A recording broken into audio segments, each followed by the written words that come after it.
Now, to introduce our guest speaker, Dave Patterson. Dave served as a political appointee in the George W. Bush administration. Now, let's hear about his valuable insights into the defense budgets and the recent reprioritization of acquisition programs by each of the military services.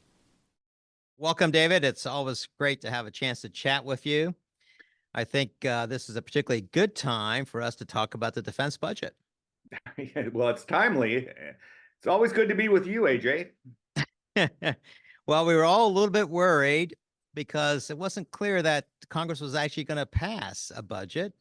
And it seemed like everyone was getting themselves prepared for the Fiscal Responsibility Act, the automatic cuts like a mini sequestration. But thankfully, the budget did get passed and went into law.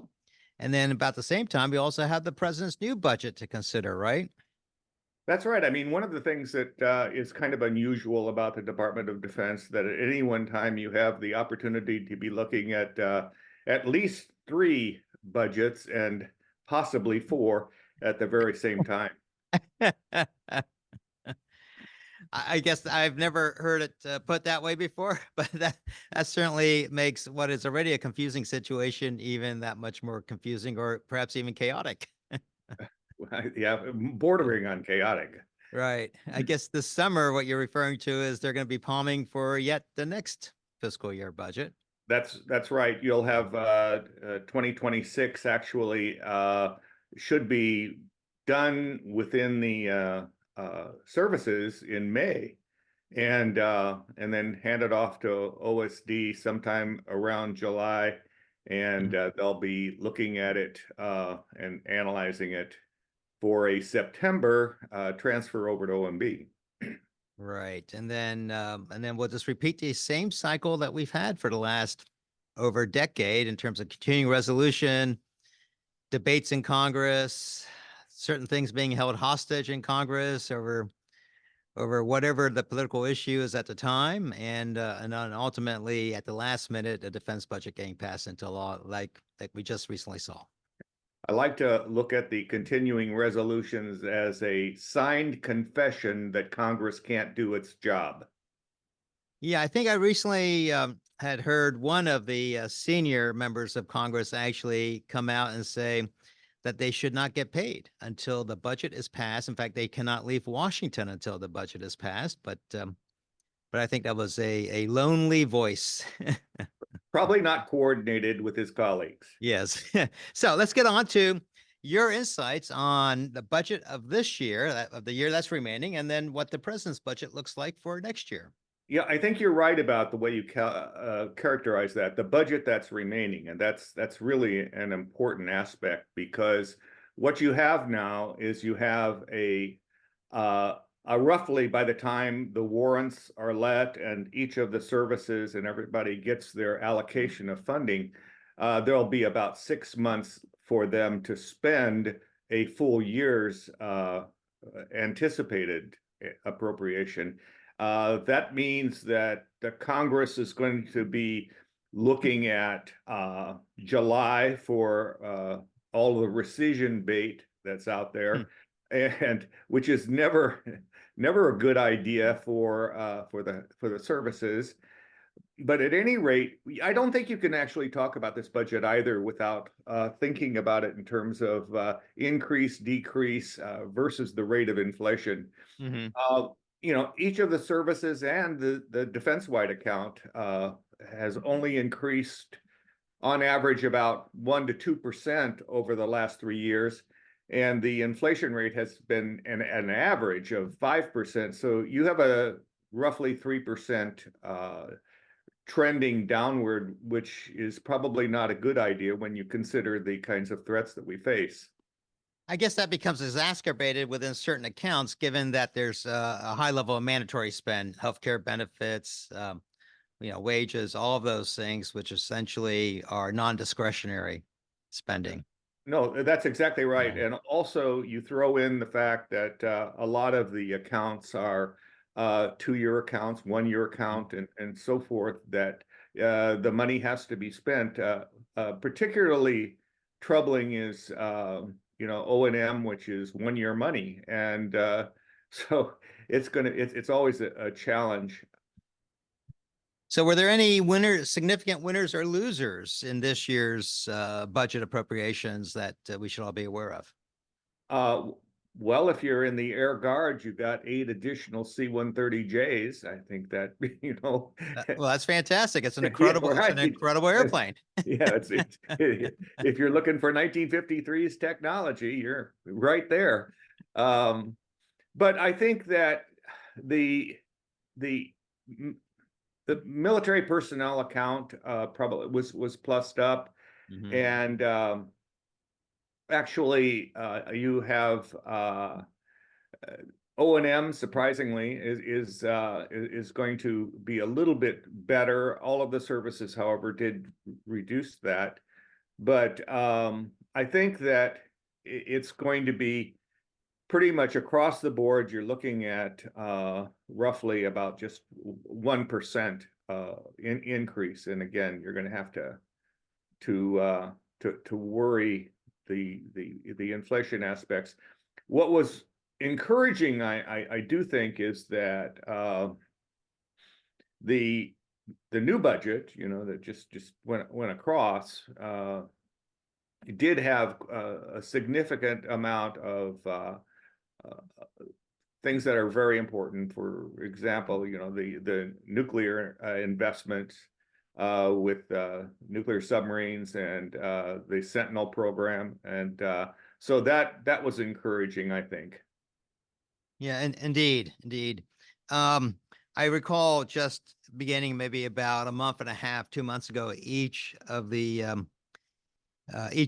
secretaries for each of the services, I think with support from obviously from their own organizations, they had started coming out with essentially what I would call a reprioritization of their acquisition of their investments in new programs. It was quite interesting to see how certain programs fared and how others did not. Do you want to comment on that?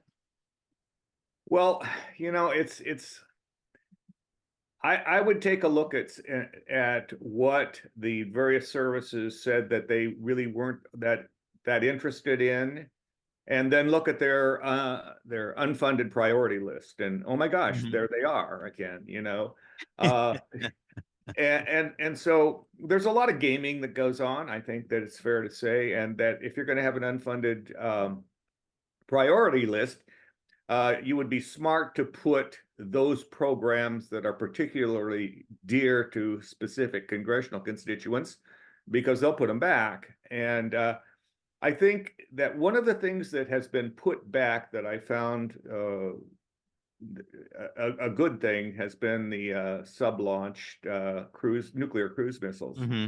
I've always believed that it was a foolish thing to do to cut those out, even though there are some things that actually, that might duplicate it, but it having a cruise missile at a slower speed, lower, it complicates the defense of your adversary.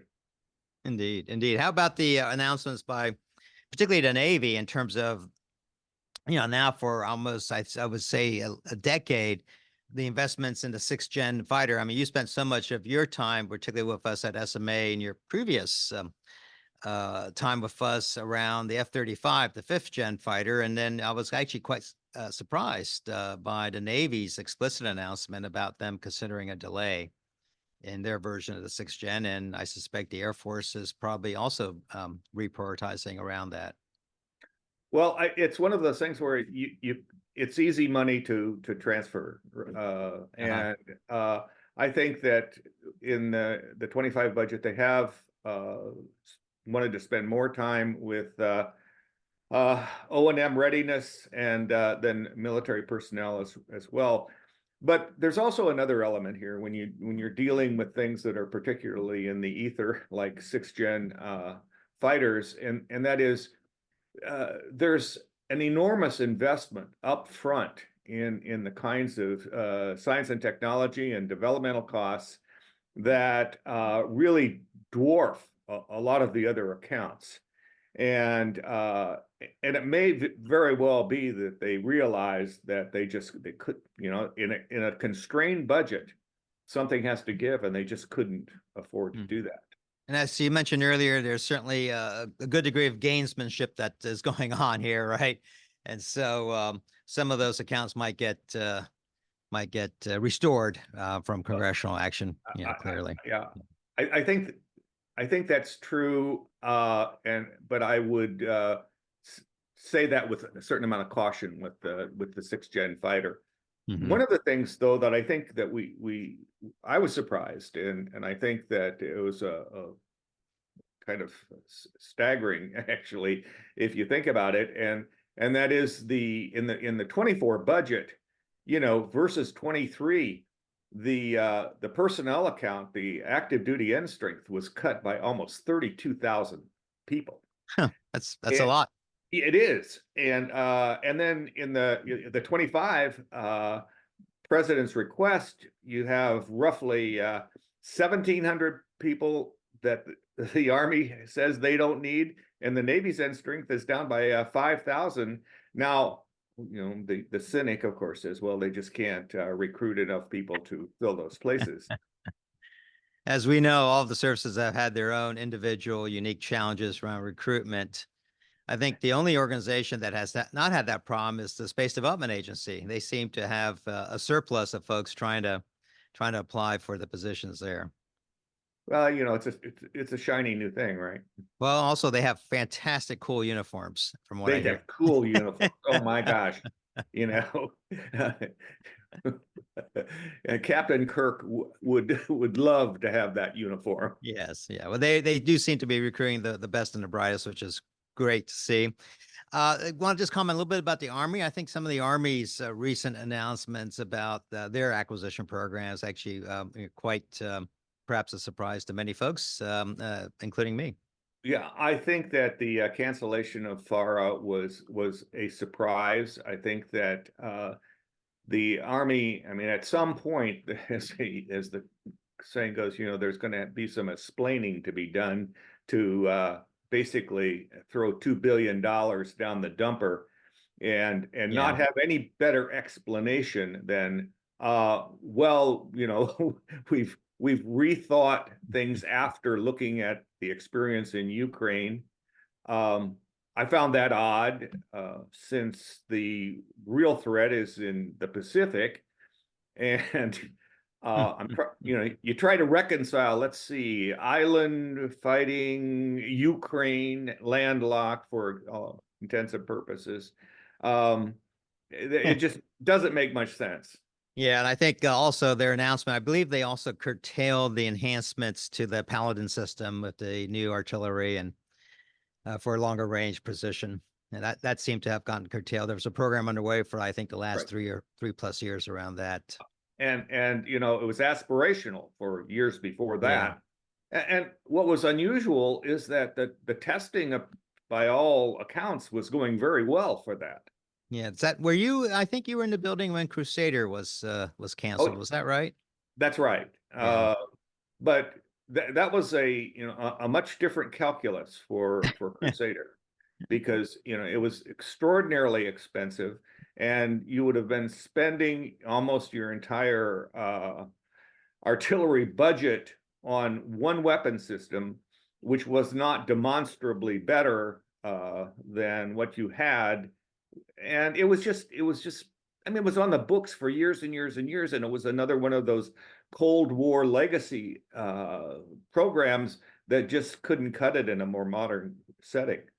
Yeah, so I think that just kind of recalling back then, I was when Donald Rumsfeld was Secretary of Defense, and there was a core group of individuals, including yourself, who I think took some really decisive actions around a number of the acquisition programs that were underway when you guys had the opportunity to actually apply Yeah, some rationality to that. Comanche was another Yeah, one. yeah, that's right. That's right. I mean, So, as we think about next year's budget, any thoughts about that, particularly as there's the potential for a new administration coming in? I think that putting my looking at my crystal ball here, Yeah.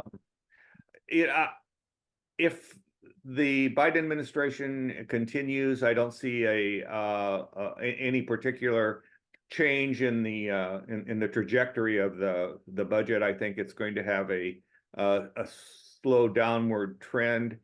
I think that if former President Trump is elected, it will have there'll be a change in direction only because that's one of his key interests and an emphasis item for him to have a strong military. Mhm. And I think that he'll have a different priorities within each of the services than we Yeah. currently have. So let's talk about the Indo-Pacific. That seems to be where the focus is, yet perhaps some of the recent acquisition decisions we just talked about aren't aligned with that.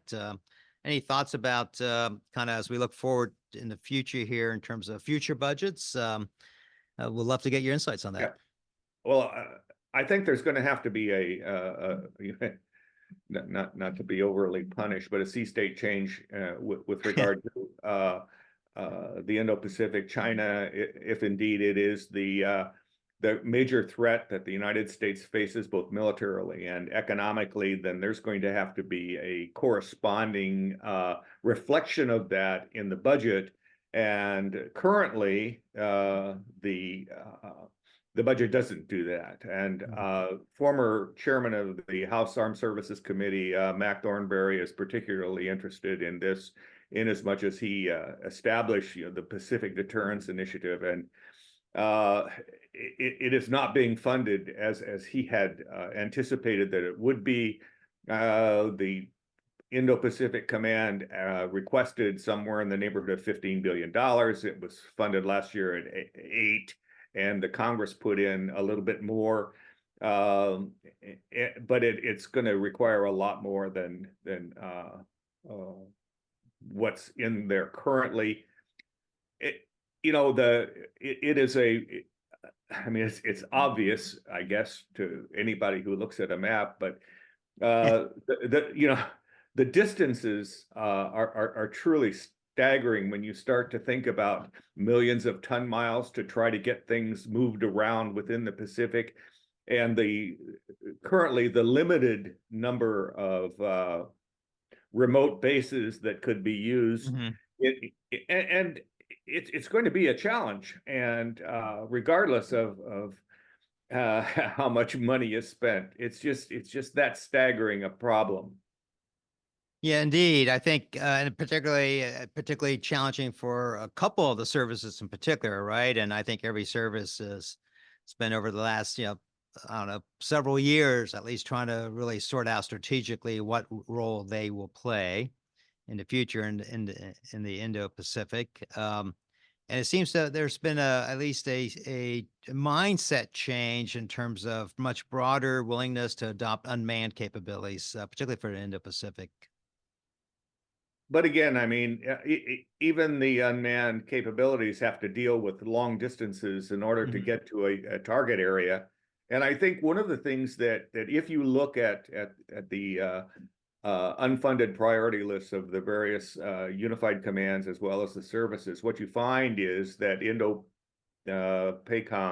has an unfunded of $3.5 billion, and correspondingly, the U.S. Marine Corps, who envision having a significant amount of the challenge placed on them, has $3.6 billion in their unfunded.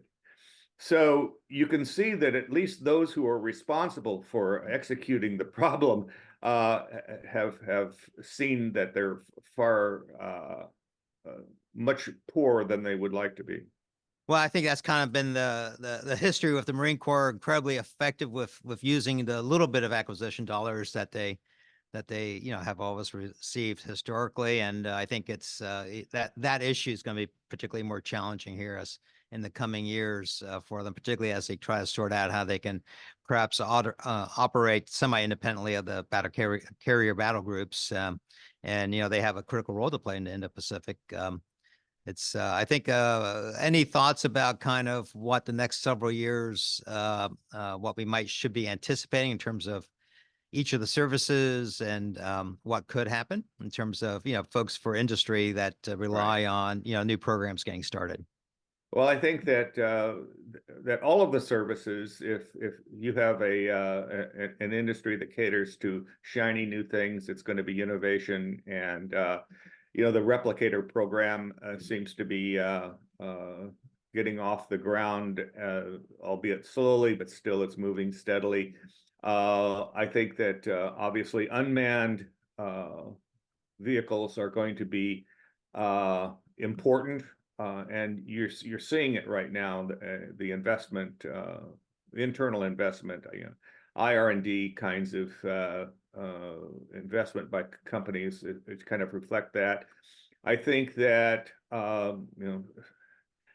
space is going to be will continue to have an upward trend in terms of interest by both the Congress and Hmm. industry, and that certainly is something that will, it's always fertile ground for companies to start to look at.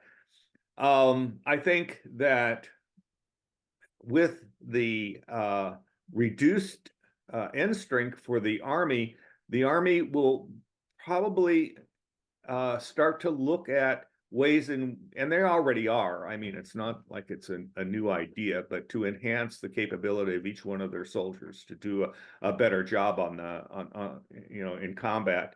And I think that the Army has signaled that that's an area that they want to be involved in more than they are currently. Hmm. That much of that work, I think in the past used to get done out of Natick. Is that right? Kind of all the individual systems that each soldier is basically, how each of those enables the capability of each individual. That's right. A PEO Yeah. soldier is probably the area that Yeah. I, is to look at if you have if you have products that Yeah. would be That'd be useful. a really interesting place to look in the future. It's interesting. You mentioned two things, which I view as grand experiments. One of them is of course replicator, right? Personally, I think the focal point for the Deputy Secretary of Defense Hicks, right, in terms of making that, getting that off the ground and making that happen. Um, and I guess the future is we'll figure out here in the coming years, to what that actually ends up turning into. But really interesting that while they selected a handful of companies already, they've been talking about them providing on ramps for those companies that are not part of the program. And as we know from history, that's really a very difficult thing for DoD to do. It's It once you're embedded in a program, it's really hard to bring in new capabilities within that same type it, of programs. it really is. It's and principally because you have investment already being spent, and to overcome the inertia and the momentum of that to bring in something new that is only marginally better Yeah. is really a problem. But that also is true about any company that has a great idea and wants to productionize it and get into the Defense Department trough, if you will. It's very difficult, and so far there hasn't been, I think, a very easy or streamlined portal for innovation, despite what what they Yeah, would and that's wish were that's not true. a decades and decades and decades of that type of Absolutely.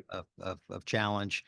So it'll be interesting to see how they actually try to implement that concept of on-ramping new capabilities. The second grand experience, of course, SDA, Space Development Agency, with the highly proliferated constellations and architecture, big shift from how we thought about space, over a decade ago.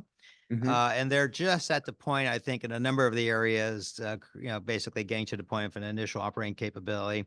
I think most recently, Link 16 from space was one of those things they just were able to, and in a small way, get turned on, right? Outside of the United States, of course. There were some challenges of having that turned on inside the US, from what I understand.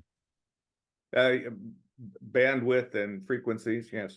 Yeah. Yeah. Also GMTI capabilities instead of being from airplanes in the sky, from space, right? So That's yeah. right. Yeah, I understand that the administration has changed their focus from the Earth to the moon, and trying to figure out how to tell time on the moon. And I guess that no longer will your Timex be the watch of choice.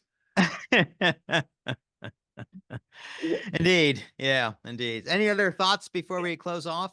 Yeah, I think that be very skeptical. I think about the and after having just talked about a replicator, I think that companies need to be very skeptical about how it will be pursued, and the devil's always in the details. And as it was originally pushed, you remember the point was, well, it won't take any new money because we're going to take the money from existing programs that can't be executed and use that for the replicator program. But lo and behold, we have $200 million in the 25 budget for replicator. So it may not have been as easy as the deputy secretary thought to take money away from existing programs. But remember, this is also the deputy secretary who wants to turn into electric vehicles 170,000 non-tactical vehicles at a cost of $12 billion, conservatively. That's assuming that you pay $60,000 a vehicle, and I don't know that the military has ever paid $60,000 for a vehicle. I doubt that, Yeah. as you well know, when you used to be the deputy Yeah. secretary for Yeah, that's comptroller's right. office. Yes. If you couldn't spend $110,000 for a four-wheel drive vehicle, you weren't doing your job. And that was probably just a standard old black Suburban, I'm guessing. That's right. You may recall when the Obama administration had all of the federal employees driving around in Chevy Volts, and they were all parked with dead batteries. Yes. Well, thank you, David. It's always great to have you on, and we'll plan for yet another event as we see how the budgets fare, in particular how the president's budget fares as it starts to get scrutinized. Well, it's been a pleasure. Thank you, AJ, for having me on. Thanks, David.